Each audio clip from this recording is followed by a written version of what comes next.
15진주 이야기 채널 기란입니다. 조정산 옥광상계님의 삼천, 천명과 천서와 천보가 있습니다. 조정산 옥광상계님의 삼천에 대한 이야기는 구천상계님과 조정산 옥광상계님을 믿고 수도하고 계시는 도인들께서 왜 옥황상계님을 벗어나면 안 되는지 그 물음에 대한 명확한 해답을 드릴 것입니다. 일곱 번째 이야기, 조정산 옥황상계님의 천보, 둔계와 그 숨겨진 의미에 대해서 한번 알아보겠습니다. 둔계는 구천상계님 이후에 앞으로 오실 두 사람에 대한, 즉 종통에 대한 구천상계님의 계시를 담고 있습니다. 이치를 알고 보면 구천상계님의 그 뜻이 보입니다. 둔계편에서는 조정산 옥황상계님께서 천서에 이어서 천보인 둔계를 찾으시는 과정을 태극진경에 서술된 순서대로 보청교 도장에서 찾아오시는 모습부터 방구정에서 둔계가 열리는 순간까지 차근차근 살펴보고 둔계 속에 담겨있는 숨겨진 의미에 대해 상세히 알아보도록 하겠습니다. 태극진경을 한번 살펴보겠습니다. 1919년 9월 18일 아침에 증산상계님 강세일 지성준비차 가족과 도인들이 통사동 공부처에 모이니 상계님께서 지성준비를 중지시키고 말씀하시기를, 저는 15세에 봉천명하고 도강 이서하여 정진주지 도수하였사오며 그 후 만 10년의 공부로서 무국도의 진주가 갖추어야 할 삼천 중 2천, 즉 천명과 천서를 이미 받들었사오니 이번에 천보만 받들면 되옵니다. 사사로이는 어른들께 송구하오나 이러한 대운대사의 성취를 위한 공사에는 인세의 척분에 구애될 수 없사오니 해량하옵소서 하시니라. 이에 참여한 전 가족은 대도의 중함을 마음속에 깊이 새기고 결의를 엄숙히 다짐하니라. 이날 술시경에 정읍대흥리에 임하셔서 보청교 도장 건너편 언덕 위 소나무 숲의 자리를 정하시니라. 이때 보청교에서는 교도 수백 명이 모여 정산상계님 강세일 정준비로 넓은 도장 곳곳에 횃불을 밝혔으므로 일대가 대낮같이 밝아 건물과 통로의 상태는 물론 교도들의 동태도 낱낱이 살필 수 있으리라. 상계님께서 보청교 도장을 가리키시며 일동에게 하명하시기를, 우리는 오늘 밤 보청교의 지성이 끝난 후에 저들이 숨기고 있는 증산상계님의 둔계를 통사동 공부처로 모셔가야 하느니라고 하시고 각자의 행동 방법을 자세히 가르쳐 주시니라.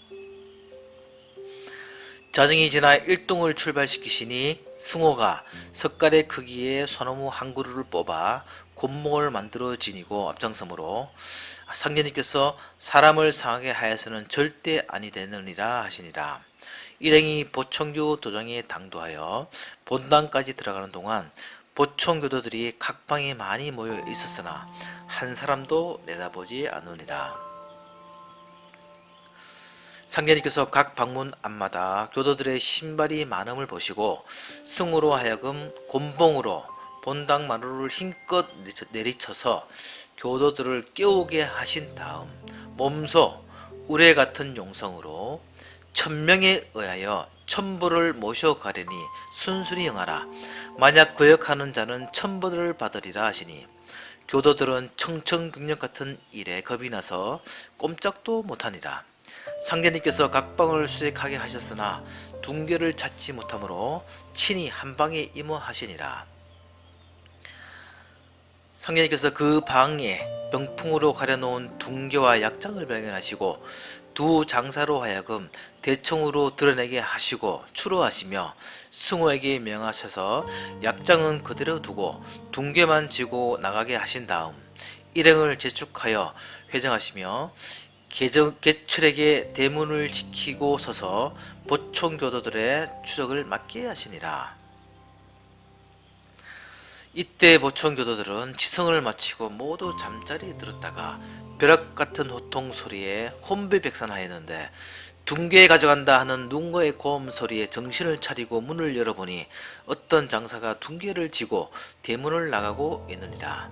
뛰쳐나와 뒤투자서나 또 한 장사가 대문을 지키고 서서 추적을 막음으로 더 쫓지 못하고 장사들이 대문 밖으로 나간 다음에야 일제히 일어나 벌떼같이 나서서 추격하니라. 승호는 둥개를 지고 뛰어가면서 추격자들을 덤비는 대로 밀어내서 따돌렸으나 그 수가 너무 많아 혼자서는 감당하기 어려우니라. 이때 개철이 상기님의 신변을 경호하여 드리려 하니 나는 괜찮으니 승호를 도와주라 하시니라. 개철이 승호를 도와 산길로 들어가서 숲속에 둥개를 안치하고 돌아오니 일행의 행방은 알 수 없고 온 들판이 추적자들로 가득하며 달빛과 함께 그들이 든 횃불이 밝아 더 지체할 수 없느니라. 다시 산으로 가서 둥개를 지고 걸음을 재촉하여 날이 셀 무렵 통사동 공부처로 돌아오니라. 공부처에서는 도장을 비롯한 가족과 도인들이 밤을 새워 일행을 기다리더니 두 장사만 돌아와서 경과서를 말하되 상제님의 안부는 모른다 하니라. 도장께서 크게 걱정하시며 장사들에게 혹시 그 신상에 병고가 생긴 것은 아니냐, 둥개만 있고 주인이 없으면 어찌하느냐 하시니라. 진시경까지 환호하지 않으시므로 몸소 사람을 거느리고 찾아 나서셔서 태인 가는 큰 길에 이르렀을 때 서상공 일행만 만나시니라. 그들 역시 밤새도록 상제님을 찾다가 환호하신 줄 알고 돌아오는 길이라 하므로 일행은 다시 합류하여 정읍 방면으로 찾아 나서시니라. 이에 앞서 상제님께서는 개철을 승호에게 보내시고 길 옆에 서서 계셨으나 추격자들은 알아보지 못하고 그대로 지나가니라. 이에 환하게 보이는 산길로 환행하시는데 마침 산 기슭에 한 제실이 있으므로 임호하시니 주인이 환대하며 의복과 수침을 수발하니라. 그날 밤을 유하신 후에 통사동으로 환호하시다가 태인 근처에서 도장 일행을 만나 함께 무사히 환호하셔서 이 일은 실로 구천상계님의 덕하요 도인들의 정성이니라 하시며 일행의 노고를 치하하시니라. 선덕부인께서 둥개를 보고 감격하셔서 한참 동안 흐느끼시다가 10년간의 삼천 끝에 진주에게 돌아왔으니 천행이로다 하시고 다음과 같이 둥개의 내력을 설명하시니라. 이 둥개는 증산상계님께서 화천 전년 4월에 동국 약방을 차리실 때 약장과 함께 만드셔서 이 괴 속에 번개가 들어야 한다 하시고 또 이는 나의 도지와 도통을 숨겼으므로 둥개니라 하시며 약방이 비치하고 공사를 보신 천본이라. 화천하신 후에 김수부가 간수하더니 고수부가 교단을 차릴 때에 옮겨갔는데 자경석의 전형을 못 이겨 떠나자 경석이 숨겼던 것이니라. 그 문에는 증산상계님께서 손수 자물쇠를 채우시고 열쇠를 숨기셨으므로 지금까지 누구도 열 수 없으리라. 둥개의 크기는 가로 4척, 높이 3척, 폭 1척 5촌이며 오픈 두께의 오동나무를 판자로 짜고 그 겉에는 오칠을 하여 모양은 함과 같으나 문은 장롱과 같이 앞으로 열게 되어 있느니라. 선덕 부인께서 그 문에 채워진 자물쇠가 한 번도 열린 흔적이 없음을 확인하시고 기뻐하시니라. 대순진리의 자료실에 있는 둥개 사진입니다. 이러한 설명을 들은 가족과 도인들은 그 신비에 새삼 감탄하면서도 약장까지 모셔오지 못함을 소원히 생각하고, 도기 장사들은 상제님의 후한 대접을 받았으면서도 이 일을 아울러 완수하지 못한 자책으로 고두사지하니라. 상제님께서 말씀하시기를 둥개만으로도 좋게 구천 상제님의 도수를 받들 수 있으니 너무 염려하지 말라. 만일 꼭 필요하다면 왜 그대로 두라 했으랴. 그대들은 앞으로 한 번 더 할 일이 있으니 그때에도 차질 없도록 하라 하시니라. 상제님께서 공부실 상자의 둥개를 안치하시고 그날 저녁에 대치성을 올리신 다음 하교하시기를, 내가 그대들의 도움으로 천장지보를 잘 모시게 되었는 바, 이는 구천 상제님께서 짜놓으신 삼천의 도수로서 내가 봉행하여야 할 큰 도수 중에 하나니라. 그러므로 아무리 어려워도 하여야 할 공사이며 또 나 아니면 못할 일이니라. 만약 도수가 아니라면 모셔올 필요도 없지만은 다른 때 그들이 잠든 틈에 쉽게 모셔와도 될 일을 사람들이 많이 모인 때 잠자는 사람들을 굳이 깨워 알리기까지 할 이유가 어디 있으리요. 그러므로 후일 오늘의 일에 대하여 시비를 일으키는 자는 도수와 공사를 모르는 자니라 하시고, 이날부터 둥개도수 공부에 임하시니라. 둥개도수 공부 한 달이 되던 날, 상우와 두 장사에게 하명하시기를, 그대들은 오늘 둥개를 경상도 함안군 대산면 용화산의 방구정으로 옮기되 소로를 통하여 가도록 하라 하시며 그 가는 길과 방구정의 내력을 하교하시니라. 일행은 이날 둥개를 혼수 짐처럼 꾸며지고 통사동을 출발하여 임실 장수를 거쳐 산청 의령을 지나 방구정까지 좁은 길로 돌아 5일 만에 도착하니, 상제님께서는 조주일 곤태로 등을 거느리시고 먼저 임하시니라. 현재 방구정의 모습입니다. 이날부터 100일간을 낮에는 방구정 공부실에서 수도하시고 밤에는 절벽 아래에 있는 강변 백사당에서 근무 공부를 하시는데, 그때마다 짙은 안개가 자욱하게 일어나니라. 상제님께서는 이 기간 눈보라가 몰아치는 엄동선안의 강변에서 하루도 쉬지 않으시며 혹심한 고초를 겪으시니라.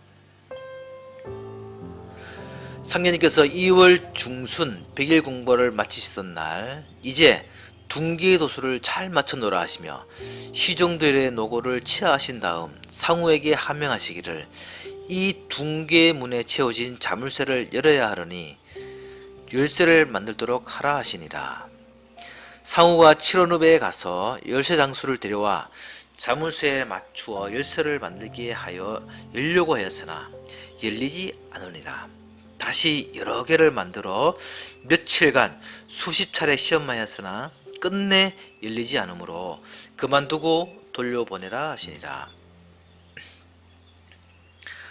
이튿날은 도기 12년 세차 경신년 서기 1920년 2월 17일 양력 4월 5일 청명절이니라.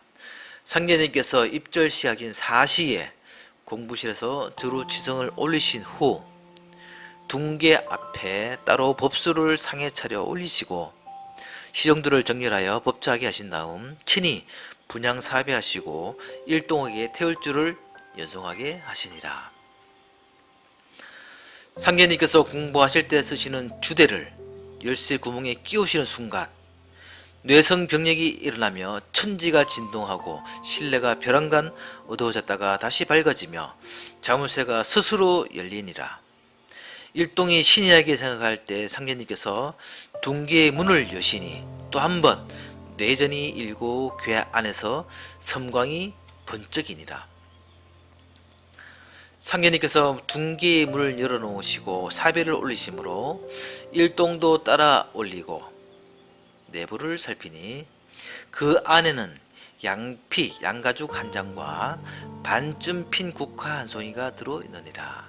내부 정면 중앙에는 오각록, 그 좌측에 설문, 우측에 반구제수, 좌측면에는 천문지리 풍운조화, 우측면에는 팔문동갑 지혜용력이라는 화각사가 있고, 정면 문자 주위에는 주사로 24점이 선명하게 찍혀 있느니라. 둥계의 내부 모습입니다. 바닥면에는 양피와 반개국이 있고, 정면에는 오각록, 설문, 방구제수와 주사로 24점이 찍혀 글자 주위로 찍혀 있습니다. 그리고 좌측면에는 천문지리 풍운조와 우측면에는 팔문동갑 지혜용력이라는 글자가 화각서로 새겨져 있었습니다. 사실 둥계의 내부 모습에 대한 상세한 내용은 잘 알려져 있지 않았습니다. 구천상계님께서 둥계를 만드시고 잠근 자물통의 열쇠를 남기시지 않으셨고, 또 약장과 둥계를 만드실 때 번개가 들어야 한다고 하시면서 공사를 보셨기 때문에 누군가 억지로 둥계를 열려고 하면 매번 번개가 내리쳤다고 합니다. 그런 이유로 둥계를 보관하고 있던 그 누구도 번개가 무서워서 함부로 둥계를 열어볼 수 없었다고 합니다. 하지만 옥광상계님께서는 구천상계님께서 설계해 놓으신 대로 마지막 종통에 대한 증표인 둥계를 도수가 돌아닿는 대로 열어서 직접 확인하심으로 삼천을 구비하시게 되었고, 구천상계님 종통 계승의 천지공사를 마무리하시게 됩니다. 그러면 둥계 안에 들어있는 것들이 도대체 어떤 의미가 있어서 구천상계님의 도지와 도통을 숨겼다고 하셨는지 하나씩 풀어보겠습니다. 먼저 정면의 글자와 글자 주위를 찍은 24점에 대해서 알아보겠습니다.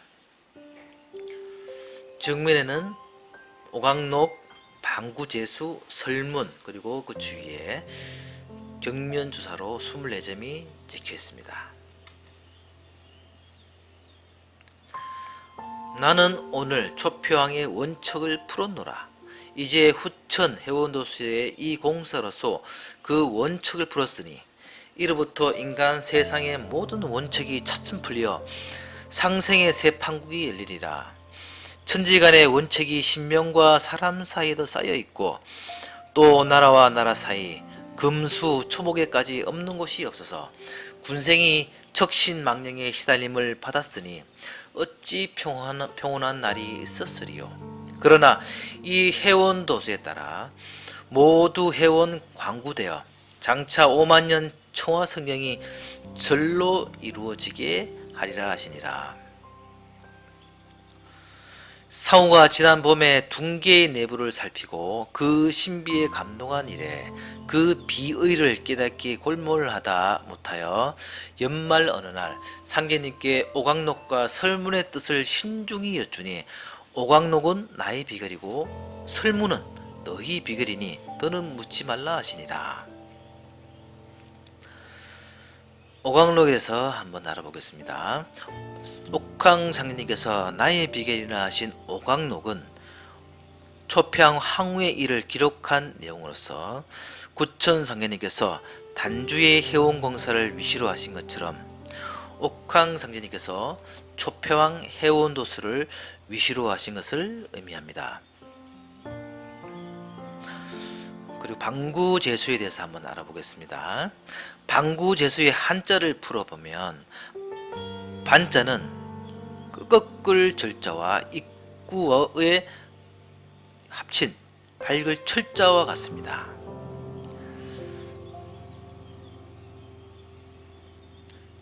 제자는 가지런할 제자와 무술을 합한 건널 제자가 됩니다. 옥황상계님의 어휘는 철자 제자이시므로 방구제수는 조정산 옥황상계님을 의미하는 것입니다. 설문에 대해서 한번 알아보겠습니다. 옥황상제님께서는 설문은 너희, 즉 수도하는 우리 도인들의 비결이라고 말씀하셨습니다. 이 말씀은 어떤 의미가 있을까요? 대순정경과 증산도 도전에 구천상제님께서 천지공사를 모두 마치시고 두 사람이 없어서 세상에 나서지 못한다고 하셨는데, 그 두 사람이 바로 둥계의 정면에 오광록, 반구제수, 설문으로 오신 분들입니다.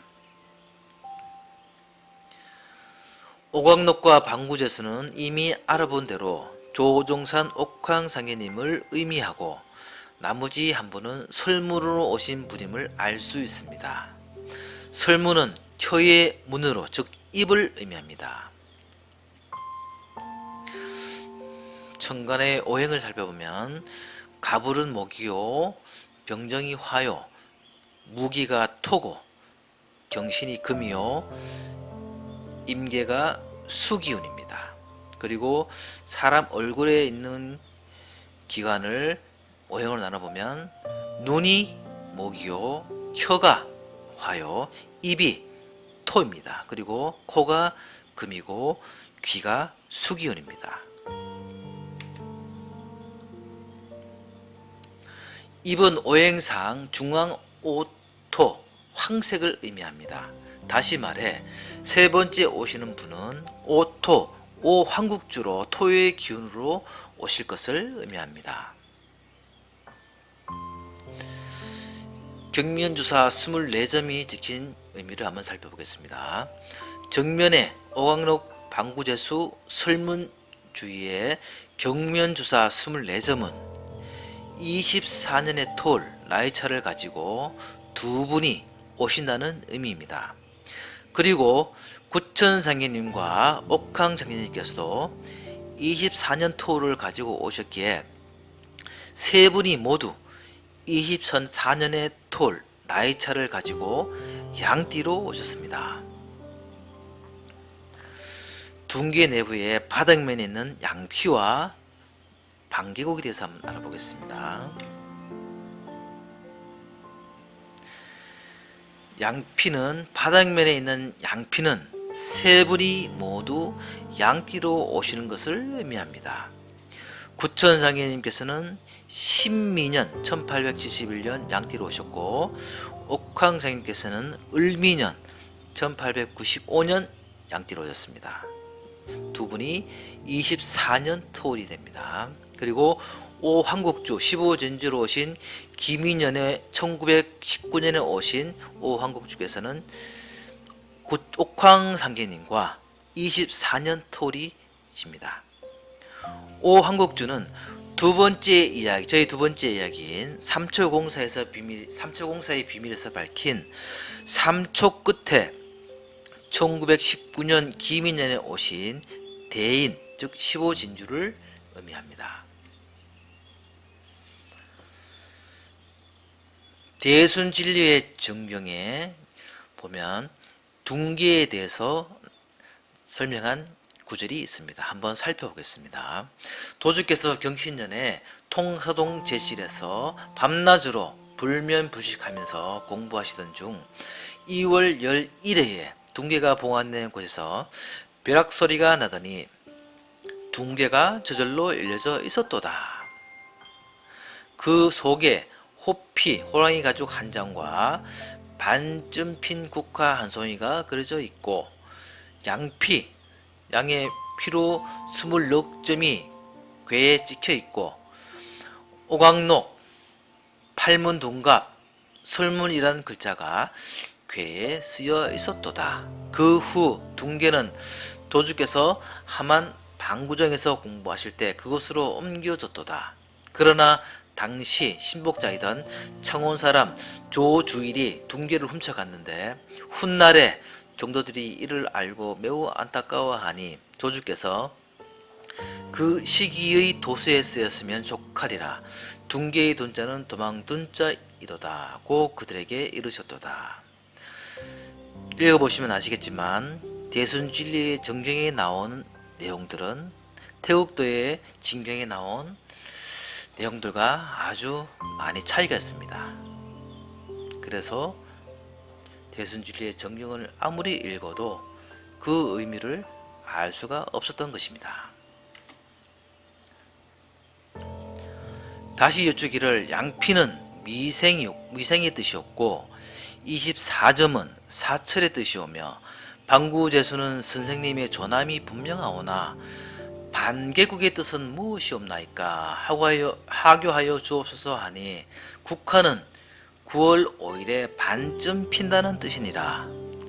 그러나 이런 일에 몰두하면 수행에 방해되니 근신하고 수구예병하라 하시니라. 반개국, 여기서 반개국은 반쯤 핀 국화를 의미하는데 두 가지 의미가 있습니다. 상망도수, 먼저 국화는 9월 5일에 반쯤 핀다는 뜻이라는 말씀은 1921년 음력 9월 5일에 상망도수를 보심으로써 구천상계님의 가족분들을 모시고 동의하에 상계님의 초빈을 헐고 송고를 수습하고 상례 절차에 준하여 상망도수를 봉행하심을 말씀하시는 것으로, 즉 삼천을 통해 종통계승에 대한 마지막 공사를 보시게 되는 것을 말합니다. 초빈이라면 사정상 장사를 속히 치르지 못하고 송장을 방 안에 둘 수 없을 때에 소렴이나 대렴을 하지 않고 한대나 의지간에 관을 놓고 이용 따위로 그 위를 이어 눈비를 가릴 수 있도록 덮어두는 것을 말합니다. 구천상계님께서 유명으로, 즉 말씀으로 초빈으로 장례를 치르게 하신 뜻은 결국 도통을 계승할 진주이신 조정산 옥황장례님께서 직접 장례를 치르게 하여 올바른 도통을 세상에 알리기 위함이라고 생각됩니다.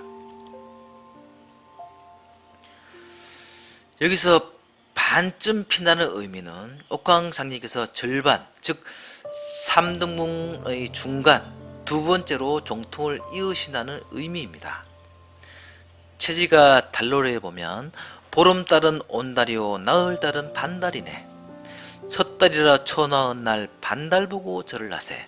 12월 4일에 강사하신 옥황상계님을 반달에 비유한 것과 일맥상통한다고 생각합니다.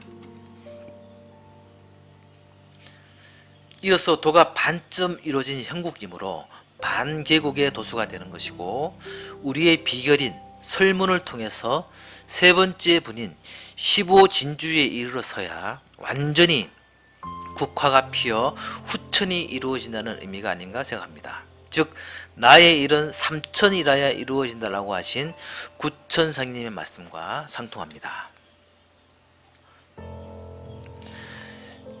세 번째 오시는 분은 온달, 즉 보름달로 오시는 이치입니다.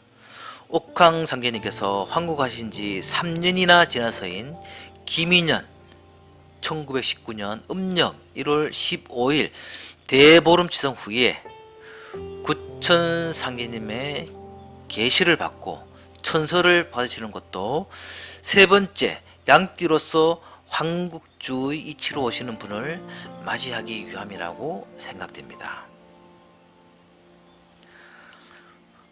반개국의 두 번째 의미는 국화는 황제를 의미하며, 그리고 꽃은 여인을 상징합니다.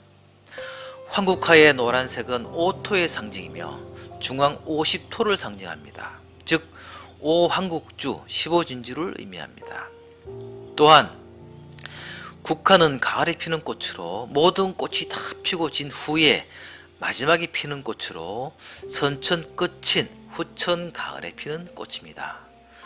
그러므로 후천 황제 위에 오르실 분은 여인임을 의미합니다. 좌우면에 천문지리 풍운조화 팔문동갑 지혜용력, 이 주문은 오주입니다.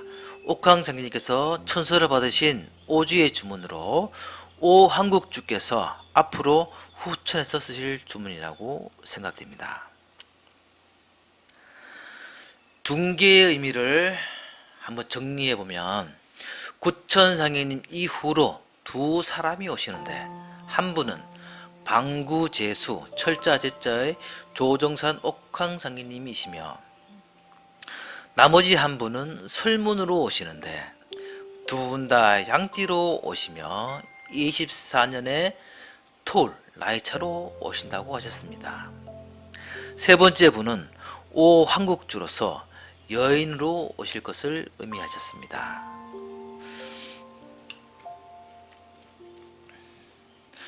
이로써 옥황상제님의 삼천에 대한 이야기는 마무리가 되었습니다. 최대한 자세히 풀어보려고 노력하였습니다. 천천히 한번 살펴보시고 깊이 새겨보시기 바랍니다. 그럼 저는 다음 이야기로 다시 오겠습니다. 감사합니다.